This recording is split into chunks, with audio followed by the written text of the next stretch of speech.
everyone and welcome back to my class. You know that I am Halimunisa, teacher and junior lecturer of Ahliabad High School and Junior College. So in today's class we will continue our lesson, that is chapter 5th from second year economics and named as agricultural sector. In previous class already we have discussed up to the measures it has taken to improve the agriculture sector in Indian economy. Now we will start this lesson from this topic named as land reforms in India. So here the land is the main source of the livelihood for a majority of the rural population, exactly, but at the time of independence here India inherited semi-feudal agrarian structure with multiplicity of tenure agreements over the substantial areas. So here the ownership and the control of the land was highly concentrated in a relatively few landlords and intermediaries. So here the independent India emerged with the serious imbalances in man-land relationship among with the three principal groups in the agricultural sector, and that is proprietaries, cultivators, laborers. Here neither the cultivators nor the landlords was interested in improving the productivity of land. So here the agriculture productivity and production were below the potentiality apart from the social justice. This is about the land reforms in India introduction. Now we will see the detail about the land reforms. So here the land reforms facilitate the redistribution of land with a few of the safeguards that interest of the landless households and small and the marginal farmers, and it brings about the introduction of economic and non-economic changes relating to the land and the development of agriculture. So here the government's direct intervention to bring about a change in the agrarian structure is called land reforms. So here after independence the government of India has introduced the land reform or the reconstruction of rural economy with equity and social justice. So there are three main consequences of the land reforms, and they are abolition of intermediaries, tendency reforms, selling on land holdings. So here after the land reforms, now we will see the objectives of land reforms. Here the Planning Commission has mentioned the objectives of the land reforms in 1951 as to protection of the titans from the exploitation and the removal of the structural intermediates in agrarian structure inherited from the past, and the provision of security of tenure to the tiller of the soil, and assurance of equality of status and opportunities to all the sections of the rural population, and the provision of land ownership to the weaker sections of the rural society, and the improvement in the agriculture production through the land reclamation and the rational use of land resources. After the objectives of land reforms, now we will see about the land reform measures. Here the government of India has introduced measures under the land reforms, and they are abolition of intermediaries, tendency reforms. In tendency reforms, regulation of rent, security of tenure, ownership rights, selling of land holdings, consolidation of land holdings, cooperative farming. So all these are the land reform measures. Now we will see about the land reforms during post-reform period here. With the implementation of the economic reforms in 1991, here the significance attached to the land reforms has declined, and at the end of the 8th plan, here the 74.99 acres was declared as a surplus, but only here 52.13 acres were distributed to the 5.5 million beneficiaries under the Selling Act, and here the liberalization and the privatization has discouraged the state governments to concentrate on the agriculture and the land reforms, but here by the end of the 9th plan, the situation under Selling Acts was constant, and it applies that there was no further progress. So here the tendency reforms have created a new problems like the states like Bihar, UP and Rajasthan, and concealed that tenants oral tenancies have been increasing. Here the central government can give the guidelines only, and the state have to implement that exactly, and the land of the tribals have been passing on a non-tribals even though there is legislative protection against this. But here the 8th plan have give the importance to the small farmers, and in the 9th plan increasing in the agriculture production and as well as the rural employment were increased. So after this, during the 10th plan, here the commercialization of agriculture and the leasing out the vast agriculture areas and allowing the rents on the decided by the market forces has increased highly.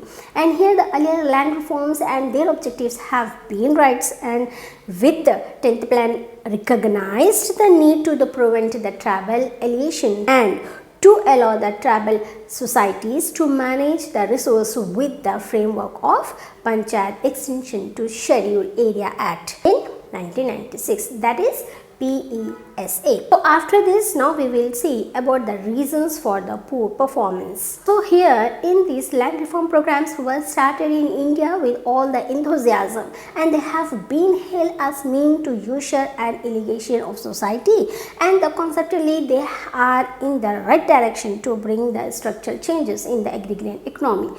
Beside improving the agricultural production, due to the lack of the enthusiasm in its implementation, here the result are far from the satisfactory. Exactly. So here the basic reason for the poor performance are loopholes in the acts, lack of political will, passive nature of the beneficiaries, bureaucracy, legal hurdles, non-availability of land records, disparities in the acts, delay in the follow-up action. So all these are the reasons for the poor performance. Now we will see about the Green Revolution and its impact on Indian economy. So in this Green Revolution in India began in 1916 through the application of the modern agriculture techniques. So here initially it was tried in the 1960 to 1961 and as piloted the project in 7 districts of the country and was called as the Initiative Agriculture Development Program, that is IADP. But here later this program was extended to the 114 districts of the country. So here the period of mid 1960s was very significant from the point of the view of the world agriculture. So here a new high yielding varieties, that is HYV of wheat, was developed in Mexico by the Professor Norman Bulk and his associates and was adopted by the number of countries in the world. So as a result of HYV seeds, production of wheat per hectare here rose to high level of the 5,000 to 6,000 kgs in Mexico in 1965. Here the Taiwan also recorded the similar increases. Here the HYV seeds increased the yield of rice and wheat crops also, and so this is the wonderful increase in the crop yields was called as a Green Revolution. So these HYV seeds required proper irrigation facilities and extensive uses of fertilizers, pesticides and insecticides. So here the growing more food with the HYV seeds, fertilizers and the water was called as Green Revolution. So here get at this point what is Green Revolution. Here the Green Revolution was also called as the new strategy of the agricultural development. So this is the new agriculture strategy was put into a particular for the first time in India in the Kharif season of 1966. So this was the package program depending upon the regular and adequate irrigation, fertilizers and HYV seeds and the pesticides and the insecticides. So here in India it was initially introduced in a total area of 1.89 million hectares in 1998 to 1999, and the total area under the HYV program was 78.4 million hectares. Now we will see about the impact of the Green Revolution on Indian economy.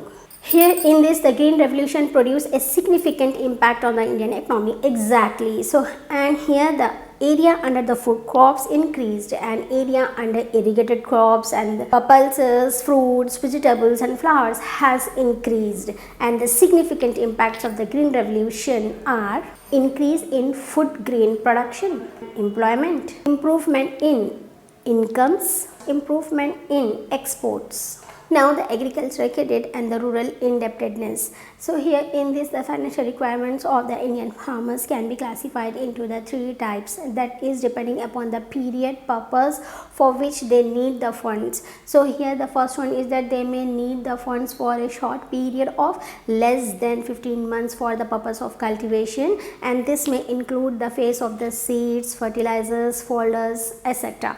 And second one is that they may require the finance for the medium term period ranging from the 15 months to 5 years for making the improvement on land, buying cattle, agriculture implements, etc. are there. And the third one is that they may also require the finance for a long period time for more than the 5 years for purchase of the additional land and to pay off the debts and to purchase the costly machineries, etc. are there.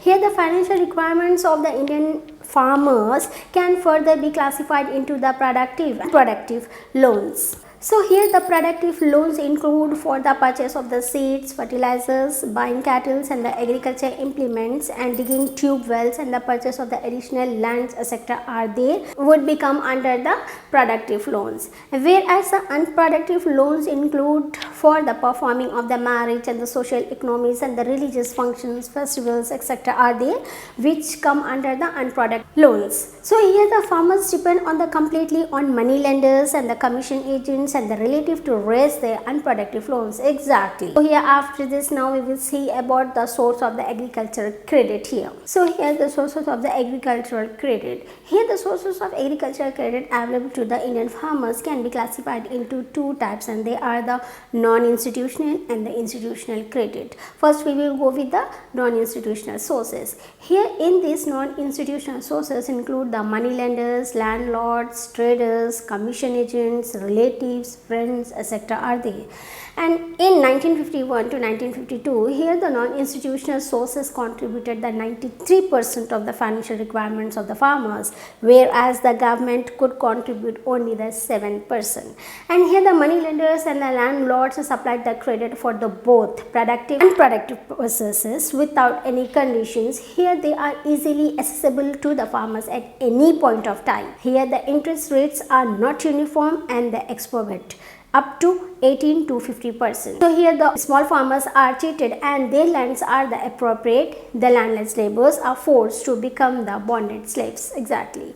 So here all these are the non-institutional sources. Now we will see about the institutional sources. Here since the private and the non-institutional sources of credit is defective and the exploited, here the government followed the multi-agency approach consist of the cooperatives, commercial bank and the regional rural banks, which are known as the institutional credit, to provide the cheaper and the adequate credit to farmers. The basic objective of these approach are to ensure that timely and adequate flow of credit to the farmer sector and to reduce and gradually eliminate the money lenders from the rural scene and to make the available credit facilities to all the regions of the country.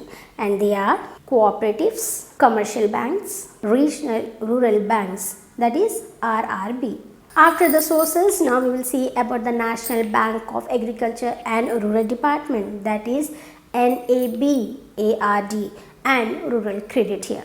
Here the Reserve Bank of India had set up the Agriculture Refinance Development Corporation, that is ARDC, to provide the refinance support to the bank to promote the agriculture development within the winding of the role of the bank credit from the agriculture development to the rural development. So here the government proposed to have a board-based organization at the apex level of the support and to guide the credit extending institution. And according to the NABARD, here setup was in July in 1982 by the subsidiary of ARDC. Now we will see the functions of NABARD, and they are refinancing the bank for extending loans for the investment and the production purpose in the rural areas, and the support credits innovations of NGOs and other non-formal agencies.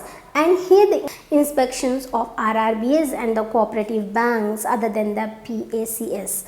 Okay, and coordinating the rural financing activities of all the institutions engaged in the development work. Exactly, and supports the technology transfer through the farmers clubs. So after all these functions, now we will see about the NABARD and rural credits here. An idea is about to extension of the financial assistance to agriculture by the NABARD can have the forms of these details. Rural Infrastructure Development Fund, that is RIDF, and the Microfinance Innovations, and third one is Kisan Credit Card Scheme, that is KCC. So after the NABARD and the credit rural, now we will see the performance of a NABARD. Here the performance of a NABARD and the amount distributed to the various schemes for the development of the rural poor. So after the performance, now we will see about the rural indebtedness. So here in India, about the 70% of the people are living in a villages exactly. So it is found that these people spend the highly proportion of their livelihood money for unproductive purposes. So here which can give them any income. So here consequently they are unable to repay the whole debts. Whenever there is a little or no access of the institutional sources, normally they go to the unserious money lenders exactly who were immediately available in the villages obviously, and they borrow the money at a higher rates of interest at the cost of their assets and get the caught in the evil clutch of the money lenders. So here the indebtedness increase year by year and make them the rural people permanently indebted. Estimations of rural indebtedness, causes for rural indebtedness plus remedial measures of the reduced rural indebtedness. Now the agriculture marketing in India. Here agriculture marketing. In agriculture marketing, marketing is a mechanism which facilitates the goods and services exactly from the point of the production to the ultimate consumption. So here all the activities related to this process are called marketing exactly. Here in this agricultural marketing is a process by which the producer, buyers and consumers of agriculture commodities are brought up together. And here the National Commission of the Agriculture defined the agriculture marketing as a process which starts with the decision to produce a saleable from commodity and involves all the aspects of the market structure of the system, and also includes both pre and post harvest operations like assembling, guarding, storage, transportation and distribution etc. are there. But here for long period of time, here the Indian agriculture was mainly in the form of subsistence. Here the farmers sold only a small part of their produce to pay off the rents, debates etc. Such sales was usually done immediately after the harvesting of the crops since there was no storage facility. So here it considerable a part of the agriculture produce was sold by the farmers to the village traders and the money lenders, often at a lower price in mandis and weekly villages markets etc. are there. So now we will see about the need for the basic facilities here. In this basic facilities are required for the farmers to realize the numerative price of their produce in the market, and they are the proper facilities for the storage of the agriculture produce exactly. Here cheap and adequate transportation facility to enable the farmers to take their surplus produce to the markets, and here the clear information about the market condition as well as about the ruling prices also, and the number of the intermediaries should be as small as possible to increase the returns to the farmers exactly. So after this, now we will see about the defects of agriculture marketing in India, and here is due to the non-availability of the storage facilities. About the 10 to 20% of the agriculture produce is eaten away by the rats and insecticides. So here due to the inadequate transportation facility, the farmers is forced to sell their goods to the money lenders, commission agents in mandis, and they could not get the fair prices. Absolutely. So that's why here the existence of the more number of the intermediaries between the farmers and the ultimate consumer is another chronic problem, whereby the intermediaries could realize some more money. So in the mandis, here the farmers are deceived by the use of the wrong weights and the measures. So they are also cheated the brokers and the traders. Here the farmers has to pay the weighing charges, uploading charges, charges for the separation of the impurities in the product, and the many other miscellaneous undefined and the unspecific charges. So here there is no proper guarding system, and hence the farmers is getting the unfair prices exactly. After this, now we will stop here and will continue this topic in our next class. Thank you.